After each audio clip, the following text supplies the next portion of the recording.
বিসমিল্লাহির রহমানির রহিম। বাংলাদেশ আওয়ামী লীগের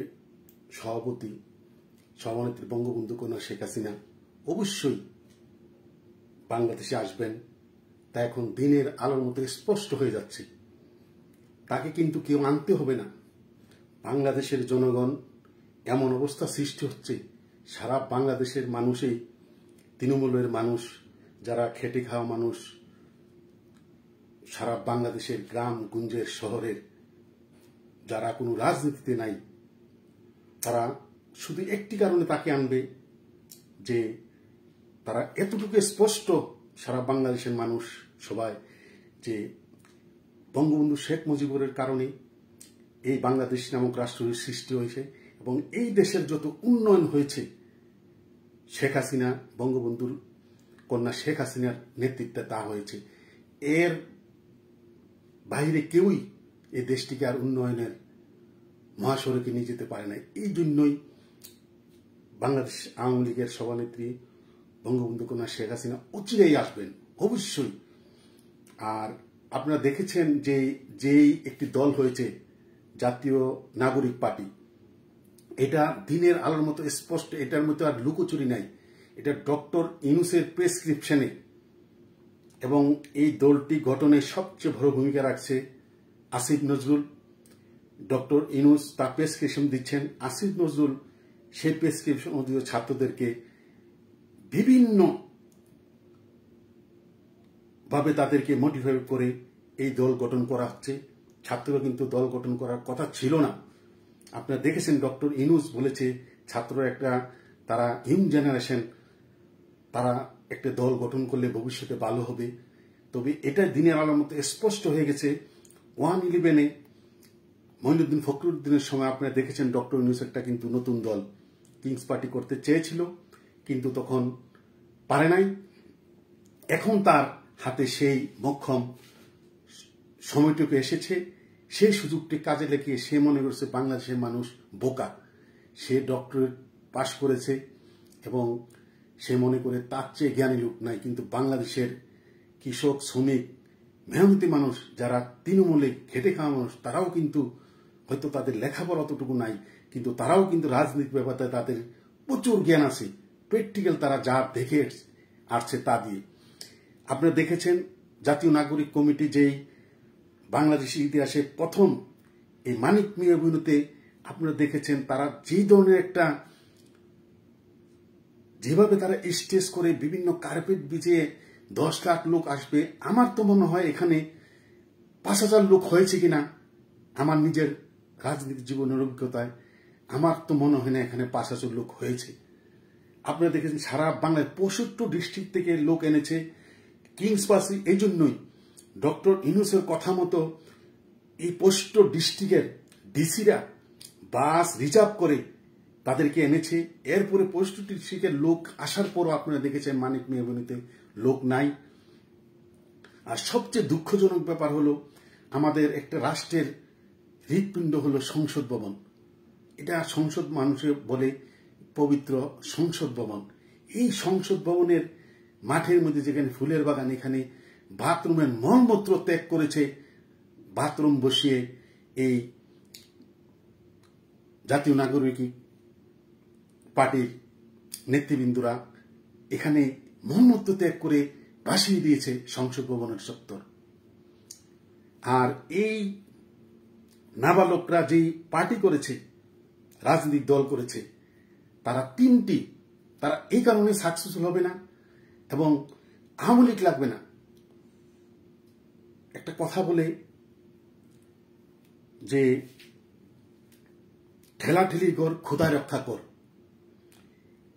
বিএনপির এখন বর্তমানে আওয়ামী লীগ নাই, বিএনপি সবচেয়ে বড় দল।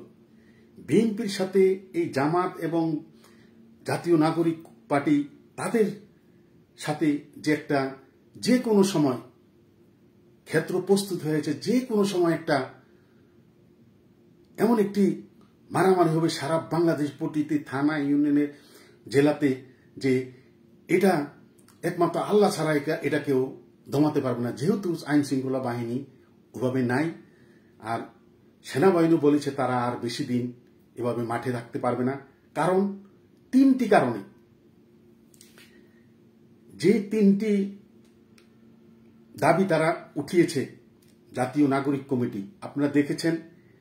একটি হলো সেকেন্ড রিপাবলিক, দু নম্বর হলো গণপরিষদ নির্বাচন, 3 নম্বর হলো নতুন সংবিধান। আমি এই তিনটি ব্যাপারে আমার নিজের অভিজ্ঞতা থেকে বলছি। আমি যতটুকু বুঝি ততটুকু সেকেন্ড রিপাবলিক মানে স্বাধীনতা, দ্বিতীয় স্বাধীনতা। যেমন 71 সালে 30 লাখ শহীদ, 2 লাখ মা বোনের ইজ্জতের বিনিময়ে আমরা পাকিস্তান থেকে একটা রাষ্ট্র ভাগ হয়ে আমরা একটা বাঙালির একটা রাষ্ট্র সৃষ্টি হয়েছে। এখন এটা একটা স্বাধীনতা আমরা পেয়েছি। তারা বলছে 2024 সালে 5 আগস্ট তারা আরেকটি স্বাধীনতা পেয়েছে। এই স্বাধীনতার কারণে তারা অতীতের 53 বছরের বাংলাদেশের রাজনীতির ইতিহাস বাদ দিয়ে, যেমন আমরা একসময় ছিলাম ব্রিটিশের আন্ডারে, এরপরে 47-এ দেশ ভাগ হলো, আমরা পাকিস্তানের আন্ডারে আসলাম, পাকিস্তান থেকে আমরা আবার যুদ্ধ করে আবার আমরা একটি নতুন দেশ পেলাম, নতুন সংবিধান, সবকিছু। ঠিক তেমনি তারা বলছে 2024 সালে 5 আগস্ট এই 53 বছরের পর তারা আবার দেশ স্বাধীন করেছে। এই স্বাধীনের কারণে 53 বছর দেশ যেভাবে চালিয়েছে ওটা হবে না, তারা এখন নতুন সংবিধান করবে, এই সংবিধান অনুসারে দেশ চলবে। এবং গণপরিষদ নির্বাচন হলো সারা বাংলাদেশের ইউনিয়ন কাউন্সিল, উপজেলা এবং যে পৌরসভা, স্থানীয় সরকার নির্বাচন যাকে বলে, এই নির্বাচনগুলো দিবে। তো আপনারা দেখেন, এক কথা হলো প্রথম যে কথাটি বলেছে তারা সেকেন্ড রিপাবলিক, দ্বিতীয় স্বাধীনতা, এটা কোনোদিনই মরে গেল কোনোদিন এটাতে বিএনপি একাত্মতা ঘোষণা করবে না, এক কথা গেল। দ্বিতীয় কথা, গণপরিষদ নির্বাচন, বিএনপি এখন চাচ্ছে নির্বাচন। গণপরিষদ নির্বাচন হতে গেলে 5,000 ইউনিয়ন কাউন্সিল আছে সারা বাংলাদেশে, 5,000 ইউনিয়ন কাউন্সিল, প্রায় 500 উপজেলা। এই নির্বাচনগুলা হতে গেলে কমপক্ষে 2 বছরের পূর্বে এই নির্বাচন করা সম্ভব না। আর এই দিন বাংলাদেশের আইন শৃঙ্খলার যে পরিস্থিতি, এই গণপরিষদ, এই স্থানীয় সরকার নির্বাচন করলে কমপক্ষে 500 লোক, বর্তমান আইন শৃঙ্খলার যে অবস্থা, কমপক্ষে 500 লোক মারা যাবে। তবে এই নির্বাচন যদি স্থানীয় সরকার নির্বাচন দেয় তাহলে 4-5 বছরে আর জাতীয় সংসদ নির্বাচন দেওয়া সম্ভব না। এর মধ্যে স্থানীয় সরকার নির্বাচন দিতে গেলে ইউনিয়ন কাউন্সিল, উপজেলা, পৌরসভার মধ্যে এই সীমানা নির্ধারণ নিয়ে অনেক মামলা আছে। এই মামলাগুলো শেষ করতে 2-3 বছরও শেষ হবে না, নির্বাচন তো দূরের কথা। এটা কোনোভাবেই বিএনপি মানবে না। এটার একটা কূটবুদ্ধি। এটার কারণ হলো এখন যারা জামাত কিন্তু তার সাথে ভিতরে এক হচ্ছে, তারা এই নতুন দল, তারা জানে সারা বাংলাদেশে তারা একটা ইউনিয়ন কাউন্সিলও পাশ করতে পারবে না, সংসদ 300 সংসদ তো দূরের কথা। তারা এখন চিন্তা করছে, তারা কিংস পার্টি সরকারের প্রেসক্রিপশনে, সরকারের সহযোগিতায় তারা যেহেতু দল করছে, তো সারা বাংলাদেশে যদি ইউনিয়ন কাউন্সিলগুলো নির্বাচন হয়, তো উপজেলা নির্বাচন হয়, পৌরসভা, এই নির্বাচনগুলো দলীয় মনোনয়ন হবে না। তখন হবে কি, স্থানীয় সরকার নির্বাচনে তারা একক প্রার্থী দিবে, জামাত একক প্রার্থী দিবে, কিন্তু বিএনপি সারা বাংলাদেশে 5,000 ইউনিয়ন কাউন্সিলে কোনোদিনই একক প্রার্থী দিতে পারবে না। কারণ তারা অনেক বড় দল, একটি ইউনিয়ন কাউন্সিলে কমপক্ষে 5-7 জন তারা প্রার্থী হবে, তাদের মধ্যে ঐক্য হবে না। যার জন্য সারা বাংলাদেশে বিএনপির মধ্যে যেই প্রতিটি ইউনিয়নের কাউন্সিলে, পৌরসভাতে এত মারামারি হবে, তাদের মারামারিতে বিএনপির অস্তিত্ব নিয়ে টান দিবে। এই জন্যই এই বর্তমান সরকার, এই স্থানীয় সরকার নির্বাচন করতে চাচ্ছে, যে এই নির্বাচনটা দিলে বিএনপি ভেনিশ হয়ে যাবে তারা সারা বাংলাদেশে তাদের নিজেদের দ্বন্দ্বে। তখন তারা যারা পাশ করবে তাদেরকে ডিজিএফআই বিভিন্ন গোয়েন্দার মাধ্যমে তাদেরকে বিভিন্ন সুযোগ সুবিধা দিয়ে এই নতুন দলে যোগ দেওয়া, এরপরে তারা সংসদ নির্বাচন করতে চায়।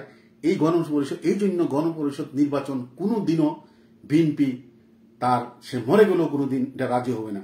এই দুটি গেল। 3 নম্বর হল নতুন সংবিধান। 73 সালে 72-এ আমাদের যে সংবিধান হয়েছে, এই সংবিধান আজকে 53 বছর হয়ে গেছে। পৃথিবীর যে কয়টি সবচেয়ে ভালো সংবিধান, এর মধ্যে বাংলাদেশের এই সংবিধান। হয়তো সংবিধানের আইন কানুন সবাই যারা ক্ষমতায় যখনই ছিল কেউই এই আইন কানুনগুলো মানে নাই, কিন্তু আপনি যদি নিজে আইন লঙ্ঘন করেন এটা তো সংবিধানের দোষ না। কিন্তু এখন তারা চাচ্ছে এই 53 বছর আগে যে সংবিধান বাদ দিয়ে এখন তারা নতুন সংবিধান করবে। একটা সংবিধান করা, আর যেহেতু জাতীয় সংসদ নাই, এই সংবিধান তো জাতীয় সংসদ ছাড়া তো এই সংবিধান কোনোদিন পাশ করা যাবে না। তাই তারা কোনোভাবে এই সংবিধান করতেও পারবে না। তাই তারা এই যে বিএনপির সাথে একটা জগাখিচুড়ির অবস্থা হবে, এই অবস্থার মধ্যে সারা বাংলাদেশে একটা ভয়ঙ্করী ঝগড়া বিবাদ, মারামারি, হানাহানি, এমন একটা অবস্থা সৃষ্টি হবে। এবার গরমের মধ্যে আপনারা দেখবেন যে গরমকালে বিদ্যুৎ থাকবে না, কারণ বিদ্যুতের এমন একটি সমস্যা হচ্ছে। আদানি, এই সরকার বলেছিল যে আমরা আদানির সাথে, এই ফেসিস্ট আওয়ামী লীগ আদানির সাথে দেশের বিক্রি করে আদানির সাথে সম্পর্ক করেছে, আদানির থেকে আমরা বিদ্যুৎ আনবো না। কিন্তু এখন সরকার আদানির থেকে বিদ্যুৎ আনতে চাচ্ছে। আওয়ামী লীগ সরকারকে যারা যতটুকু সুযোগ সুবিধা দিয়েছিল, এখন আদানি ডাইরেক্ট বলেছে আমরা কোনো আগের যে সুযোগ সুবিধা আমরা দেব না, আমাদেরকে এত টাকা ইউনিটে আমাদেরকে টাকা দিতে হবে। এরপরে সরকার রাজি। বলেছিল রূপপুর বিদ্যুৎ কেন্দ্র রাশিয়া, এখানে রাশিয়াকে দেওয়া হয়েছে, এখানে অনেক দুর্নীতি হয়েছে, ওটা বন্ধ করে দিবে।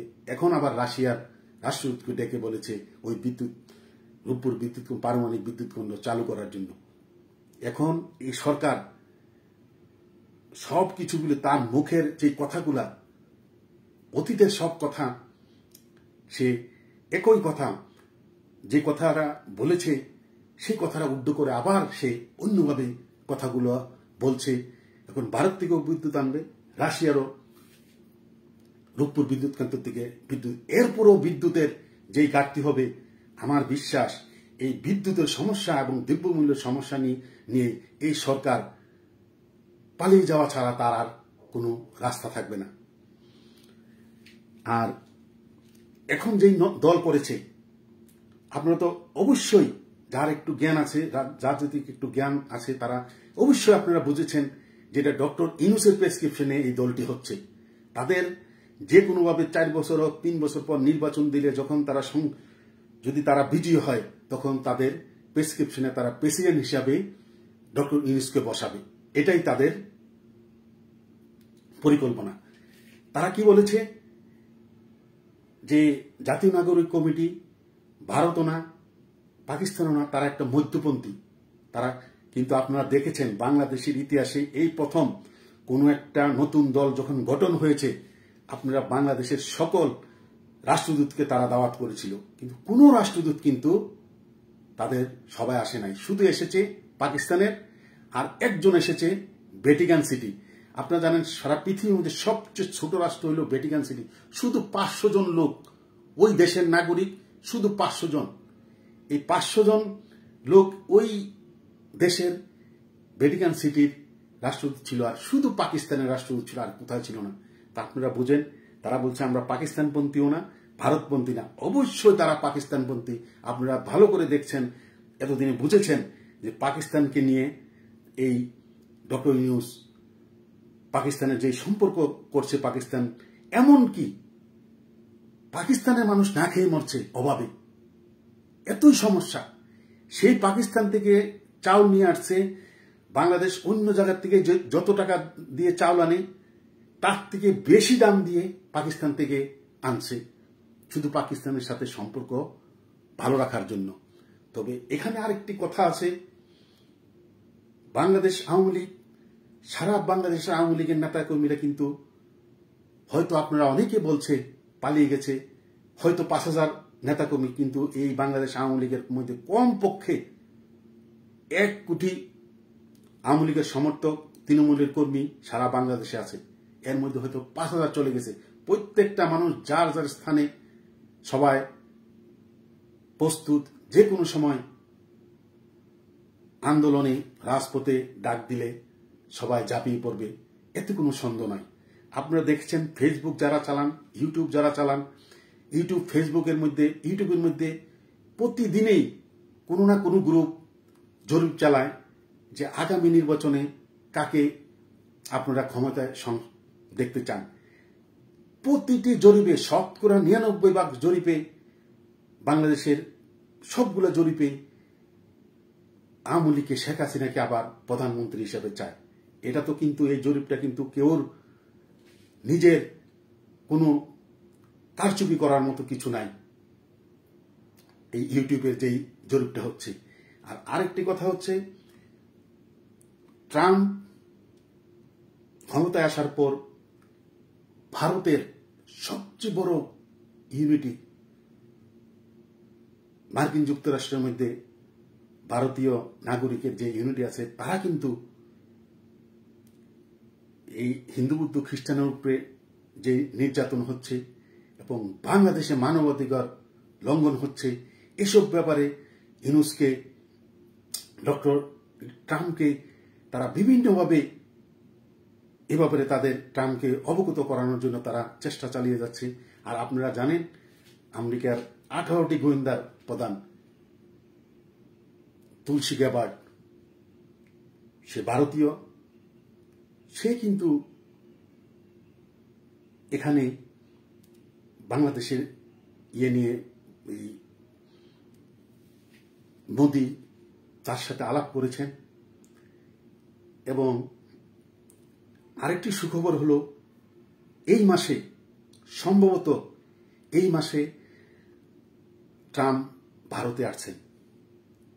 আপনারা অবশ্যই, মোদি যখন আমেরিকা গিয়েছিল, তখন যেই সংবাদ সম্মেলনে সে বলেছিল যে বাংলাদেশের ব্যাপারে প্রশ্ন করাতে, সে বলেছিল যে এটা প্রাইম মিনিস্টার মানে মোদিই জানে। এই সংবাদ সম্মেলনের পূর্বে কিন্তু অনেকক্ষণ মোদি এবং ট্রাম্প এককভাবে দুজনায় দীর্ঘক্ষণ আলাপ করেছে। এই আলাপের মধ্যে বাংলাদেশের বিষয়ে আলাপ হয়েছে, যেহেতু ভারতের স্বরাষ্ট্র সচিব বিক্রম সিংহে উনি বলেছে যে বাংলাদেশ নিয়ে দীর্ঘক্ষণ আলাপ হয়েছে। তা আপনারা নিশ্চয় মোদি কি ব্যাপার, কি আলাপ করতে পারে, এটা তো আপনারা ভালো করেই অবগত। এখন ট্রাম্প যদি এখানে আসে, অবশ্যই যে কোনোভাবে হোক, আপনারা তো জানেন শেখ হাসিনা, তার যে বুদ্ধিমত্তা, তার রাজনৈতিক যেই বুদ্ধি জ্ঞান, সে অবশ্যই কোনো না কোনোভাবে ট্রাম্পের সাথে দেখা করবে। আর এটা তো ট্রাম্প নিজেই অবগত যে বাংলাদেশের এই রাজনৈতিক পট পরিবর্তনের জন্য $29 মিলিয়ন, যে 352 কোটি টাকা বাংলাদেশকে দিয়েছে ইউএসএআইডির মাধ্যমে রাজনৈতিক পট পরিবর্তন কারণে, এটা তো সে 3টে অনুষ্ঠানে সে বলেছে। তো সে তো অবগত আছে যে ডক্টর ইউনূস, হিলারি ক্লিন্টনের সাথে সম্পর্ক, বাইডেনের সাথে সম্পর্ক, সে বাইডেনের নির্বাচনে সে অর্থ দিয়েছে এবং বাংলাদেশের রাজনৈতিক পট পরিবর্তনে এই বাইডেনই ডিপ স্টেট আমেরিকা কাজ করেছে। এটা দিনের মতো আলোর মতো স্পষ্ট। আমার বিশ্বাস, ট্রাম্পের সাথে যখন ভারতে মোদির আলাপ হবে, এই ব্যাপারটা অবশ্যই প্রথম আলাপ আলোচনা হবে। শুধু আমাদের স্বার্থে নয়, ভারতের নিজের স্বার্থেই ভারত আলাপ করবে। যেহেতু বাংলাদেশে যে জঙ্গিবাদের যে উত্থান হয়েছে, এমন উত্থান বাংলাদেশ স্বাধীনতার পরে আর হয় নাই। প্রতিদিন কোনো না কোনো মাজারে, দরবারে হামলা হচ্ছে। আর সারা বাংলাদেশের আইন শৃঙ্খলা, মব জাস্টিস, গত এক মাসে 131 জনকে পিটিয়ে মারা হয়েছে। আপনারা দেখেছেন, জাতিসংঘের রিপোর্টে বলেছে যে জুলাই 1 তারিখ থেকে গত বছর আগস্টের 15 তারিখ পর্যন্ত 1400 লোক হত্যা করা হয়েছে। তাদের বর্তমান বাংলাদেশ অন্তর্বর্তী সরকার হিসাব করেছে প্রায় 800 লোক মারা গিয়েছে জুলাই আন্দোলনে। যদি 800 মারা গিয়ে থাকে, তাহলে 5 আগস্ট থেকে 15 আগস্ট পর্যন্ত 600 লোক মারা গিয়েছে। যেই 600 লোক আগস্টের পরে মারা গেছে, হৃদয় বিদারক ঘটনা। জ্বালিয়ে পুড়িয়ে মানুষকে পিটিয়ে মেরেছে। আর জুলাই আন্দোলন যেগুলোকে মেরেছে এগুলো কিন্তু কেউ পিটিয়ে মারে নাই। কেউ বলতে পারে না আওয়ামী লীগের নেতা পিটিয়ে মেরেছে। হ্যাঁ, গুলি করে মেরেছে। জাতিসংঘের রিপোর্টে বলছে যা মারা গেছে জুলাই আন্দোলনে 66% লোক মারা গিয়েছে 7.62 বোরের রাইফেলের গুলিতে। এটা তো বাংলাদেশের একমাত্র সেনাবাহিনীর কাছে থাকে, জনগণের কাছে নাই। তো সেনাবাহিনী তো গুলি করে নাই। আপনারা দেখেছেন সেনাবাহিনী ডাইরেক্ট মানা করেছে যে আমরা কোনো ফায়ার করি নাই। তাহলে কে করেছে? অবশ্যই এখানে কোনো জঙ্গি গ্রুপ কেউ করেছে। নাহলে বাসার ছাদের মধ্যে জানালার মধ্যে লোক মারা যায়, পুলিশে গুলি করে না, এর মধ্যে মানুষ মারা যাচ্ছে। ব্রিগেডিয়ার সাখাওয়াত তিনি বলেছেন, উপদেষ্টা, যে উনি বলেছেন যে আমি দেখেছি যারা গুলি খেয়েছে এবং যারা মারা গেছে বেশিরভাগ 7.62 বোরের গুলিতে। ওগুলো তো বাংলাদেশ পুলিশের কাছে নাই। তাহলে কারা মারল? এগুলা তো সবকিছুর তদন্ত হবে। জাতিসংঘ হয়তো রিপোর্ট দিয়েছে, এটা নিয়ে অনেক আলাপ আলোচনা হবে। তবে আমার বিশ্বাস যে বাংলাদেশের যেই পরিস্থিতি সৃষ্টি হয়েছে, এই পরিস্থিতিতে বিএনপি ডিসেম্বরের মধ্যে নির্বাচন যদি না হয়, বিএনপি আন্দোলনে নামবে। তাদের এই সামনে এপ্রিল মে এর মধ্যে যদি তাদেরকে নির্বাচনী রোডম্যাপ না দেওয়া হয়, তফসিল ঘোষণার তারিখ যদি না দেওয়া হয়, তারা অবশ্যই রোজার পরে তারা আন্দোলনে নামে। যদি তারা আন্দোলনে নামে, সারা বাংলাদেশে এমন মেছাকার হবে যেই মেছাকারে বাংলাদেশ ক্ষণ্ণবন্য ছিন্ন ভিন্ন হয়ে যাবে। আর এই নাবালকদের যেই দল, জাতীয় নাগরিক কমিটি, তারা যে কোথায় যাবে এক আল্লাহ ছাড়া কেউ জানে না। তাই সারা বাংলাদেশের আওয়ামী লীগের এবং আওয়ামী লীগ সমর্থিত যারা যেখানে আছেন, আপনারা সবাই মনোবল শক্ত রাখবেন। কারণ ৭৫-এর স্বাধীনতা যুদ্ধ দেখেছি, তখন আওয়ামী লীগের উপরে যে স্টিল নরমার চালিয়েছে, লাখ লাখ লোককে মেরেছে পাঞ্জাবিরা। ৭৫-এর পর বঙ্গবন্ধু হত্যার পর যেই নিপীড়ন নির্যাতিত হয়েছে আওয়ামী লীগের নেতা, সেই অবস্থা কিন্তু এখন নাই।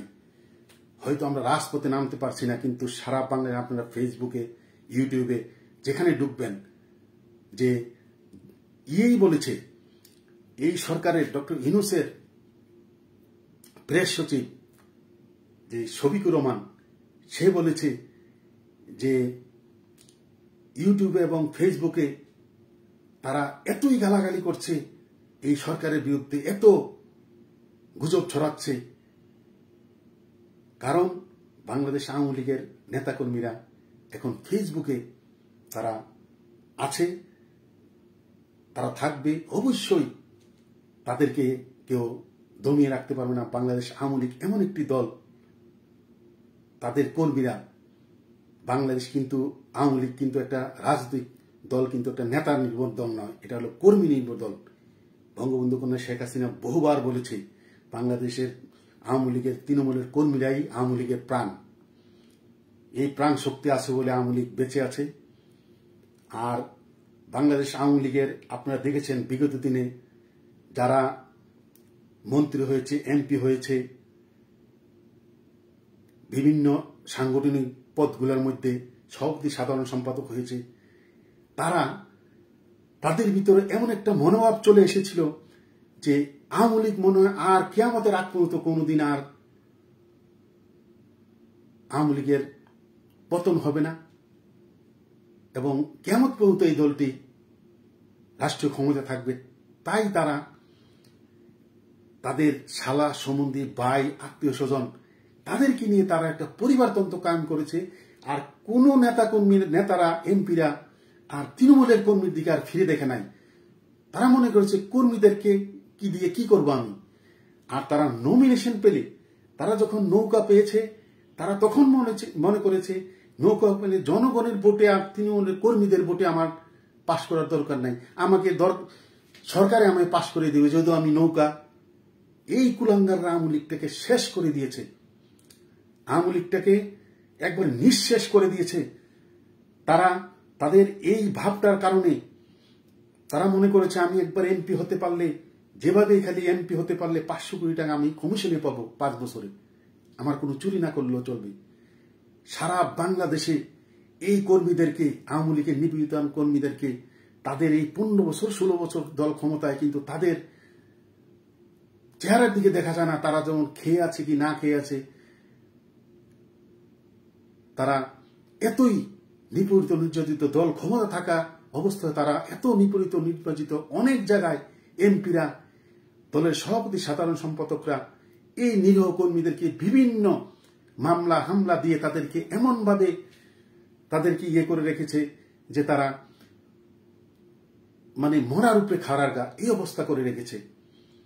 তাই আমি বলবো যে বর্তমানে যারা দল থেকে সুবিধা নিয়েছে, আপনারা দেখেছেন, যারা আপনার প্রত্যেকটি বাংলাদেশের 3টি আসনে, প্রত্যেকটি আসনের যে যেখানে আমার কথা শুনছেন আপনারা জানেন, আপনাদের এমপি বলেন, থানা মহানগরের সভাপতি, সাধারণ সম্পাদক, ওয়ার্ডের সাধারণ সম্পাদক, ইউনিয়নের সাধারণ সম্পাদক, সভাপতি, যারাই আছেন, যারাই এই অপকর্ম করে টাকা ইনকাম করেছেন, তারা দেখেছেন যে তারা এত টাকার মালিক হয়েছে। তারা এখন মনে করছে যে আমি এত টাকার মালিক হয়েছি, আওয়ামী লীগ কখন ক্ষমতায় আসে না না আমার সে ঠিক নাই, আর আমি যে অপকর্ম করেছি আমি আর ভবিষ্যতে মনোনয়ন পাই কি না পাই, পদ কি পাই কি না পাই। তাই তারা এই টাকা পয়সা সম্পদ বাঁচানোর জন্য তারা অনেকে এই বর্তমান সরকারের সাথে লাইন দিচ্ছে, অনেকে বিএনপির সাথে লাইন দিচ্ছে, এবং তারা আর কর্মীদের সাথে কোনো যোগাযোগই করছে না। সারা বাংলাদেশের কর্মীদের তারা মোবাইল বন্ধ করে এমন একটি অবস্থার মধ্যে আছে যে তারা মরে গেছে কিনা। তবে আমি সারা বাংলাদেশের আওয়ামী লীগের নেতা কর্মীদের একটা অনুরোধ, এই আজকে 7 মাস অনেক নেতা ফেসবুক,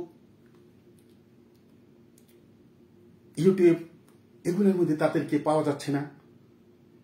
তারা পৃথিবীর যেখানে থাকে সেখান থেকে কিন্তু হোয়াটসঅ্যাপ, মেসেঞ্জার, ফেসবুকে তারা নেতাকর্মীর সাথে যোগাযোগ রাখতে পারে। আমার মনে হয় অনেকে হয়তো তারা, আমার বিশ্বাস আর কি, যে সারা বাংলাদেশে অনেকে এত টাকার মালিক হয়েছে, সে যখন প্রতিদিন ঘুম থেকে ওঠে তখন চিন্তা করে আজকে কি 10 লাখ পাবো না 20 লাখ পাবো, এই চিন্তা করে প্রতিদিন সে দোকানদারি করে, এভাবে তার দিনগুলো চলছিল। এখন যেহেতু সেই ইনকামটা নাই, তার ঘুম হারাম হয়ে গেছে, এই কারণে মনে হয় হার্ট স্ট্রোক হয়ে অনেকে মারা গিয়েছে। যদি অনেকে মারা গিয়েছে, যেহেতু মারা গেল তাকে বেআইনিভাবে লাশ দাফন করা হবে। তাই আমরা যে যেখানে আছি, যাদের সাথে আমাদের যেসব নেতাদের সাথে যোগাযোগ হচ্ছে না, নিশ্চয় যদি কেউ মারা গিয়ে থাকে, ইন্না লিল্লাহি ওয়া ইন্না ইলাইহি রাজিউন, আল্লাহ যেন তাদেরকে বেহেশত নসিব করে, সেই দোয়া করি। আর যারা হয়তো বেঁচে আছে তারা যেন ঠিকমতো বেঁচে থাকতে পারে, এবং ভবিষ্যতে আমরা কামলারা এখনো আছি, রাজপথে না থাকলেও আমরা ফেসবুকে প্রতিদিন দলের জন্য কাজ করে যাচ্ছি। আমরা কামলারা যদি আবার আন্দোলন সংগ্রাম করে আওয়ামী লীগকে ক্ষমতায় আনতে পারি, এই সুবিধাবাদীরা যেমন আবার এসে আমাদের বুকে পা রেখে তারা যেন আবার এই বিভিন্ন সংগঠনের বিভিন্ন সভাপতি, সাধারণ সম্পাদক অথবা এমপি, মন্ত্রী হয়ে তারা যেন আবার আখের গুছাতে পারে, আখের গুছায় এই আওয়ামী লীগের তৃণমূল কর্মীদেরকে যেন তারা আবার এভাবে পদোন্নতি করে তাদেরকে অবমূল্যায়ন করতে পারে। আমরা সেই দোয়া করি যে আমরা আবার কামলাগিরি করে তাদেরকে আবার ক্ষমতায় এনে আমাদের এই কামলার বুকে পা দিয়ে যেন তারা আবার ক্ষমতায় গিয়ে চুরি বাটপারি করে অপকর্ম করে আওয়ামী লীগকে আবার যেই বদনাম করতে পারে, তাদের জন্য এই সুযোগটি আবার দেওয়া হয়। অত্যন্ত দুঃখ করে বলতে হয়, এই কুলাঙ্গাররা আজকে সারা বাংলাদেশের 300 আসনের মধ্যে এই নিরীহ কর্মীদের 1 পয়সা পায় নাই, খেয়ে না খেয়ে আজকে তারা বাড়িঘর ছাড়া, এখনো তারা অপেক্ষায় থাকে কখন বঙ্গবন্ধু কন্যা শেখ হাসিনা আসবে, ডাক দিবে, সেই আশায় বসে থাকে, রাজপথে নামবে। কিন্তু এই সুবিধাবাদীরা যারা এই শত কোটি টাকার মালিক হয়েছে, কাঙ্গালিরা, সেই কাঙ্গালি কোটিপতিরা এখন কোনো কর্মীদের সাথে যোগাযোগ রাখছে না। তাই আল্লাহ যেমন আমাদের মতো সারা বাংলাদেশে এই নিরীহ কর্মীদেরকে যারা অপকর্ম করে আজকে আওয়ামী লীগকে সারা দেশে একটা বদনাম করে ক্ষমতাচ্যুত হওয়ার পথ সৃষ্টি করেছে, এই কুলাঙ্গারকে যেমন আল্লাহ বিচার করে আমরা যেন সেই বিচারটি দেখতে পারি সেই কামনা করে, এবং সারা বাংলাদেশের আওয়ামী লীগের নেতাকর্মী যে যেখানে আছেন আমার কথা শুনছেন সবাই মন শক্ত রাখুন। অবশ্যই বাংলাদেশ আওয়ামী লীগ যেহেতু স্বাধীনতার পরও দেখেছি, ৭৫-এর পরও দেখেছি, আর এখনো দেখছি,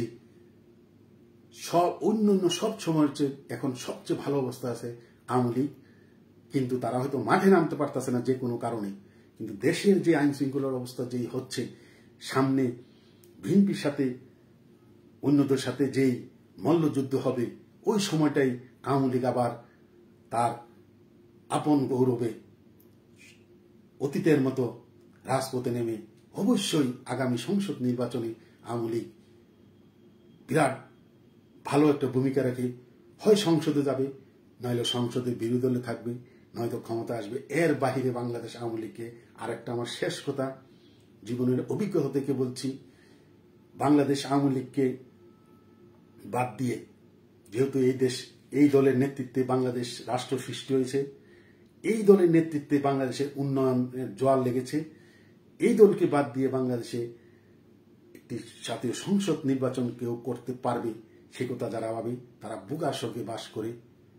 তাই সবাইকে আমার মুজিবীয় শুভেচ্ছা জানিয়ে সারা বাংলাদেশের যে যেখানে শুনছেন সবাইকে মন শক্ত রেখে আপনারা ধৈর্য ধরে যে যেখানে আছেন থাকুন। এই কথাটা মনে রাখবেন, বাংলাদেশ আওয়ামী লীগ যেবার সবচেয়ে কম ভোট পেয়েছে সেবারও কিন্তু 40% ভোট পেয়েছে। যদি এবার 12,37,00,000 ভোটার, এর মধ্যে কমপক্ষে 3 কোটির উপরে, 3.5 কোটি 4 কোটির উপরে লোক বাংলাদেশ আওয়ামী লীগের আছে, তারা যার যার অবস্থানে আছে।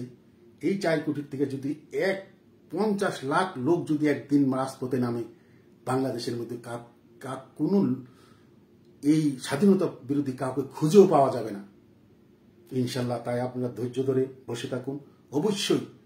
আর একটা শেষ কথা হলো আমার এটা, আমাদের এখন আর নেতা নাই, বঙ্গবন্ধুর আদর্শে আমরা আওয়ামী লীগ করছি, বঙ্গবন্ধু কন্যা শেখ হাসিনা আমাদের নেত্রী, এর বাহিরে কোনো নেত্রী বাংলাদেশে আওয়ামী লীগের নেতৃত্ব নেওয়ার মতো নেতা এখনো গড়ে ওঠে নাই। তাই এর মধ্যে আর কোনো আমাদের নেতা নাই, বঙ্গবন্ধু আমাদের আদর্শ, বঙ্গবন্ধু কন্যা শেখ হাসিনা আমার নেত্রী। বঙ্গবন্ধু কন্যা যখনই আমাদেরকে ডাক দিবে সারা বাংলাদেশে আমরা যে যেখান থেকে আছি আমরা রাজপথে ঝাঁপিয়ে পড়ব, অবশ্যই বিজয় আমাদের হবে। জয় বাংলা, জয় বঙ্গবন্ধু, জয় হোক বাংলার মেহনতি মানুষের।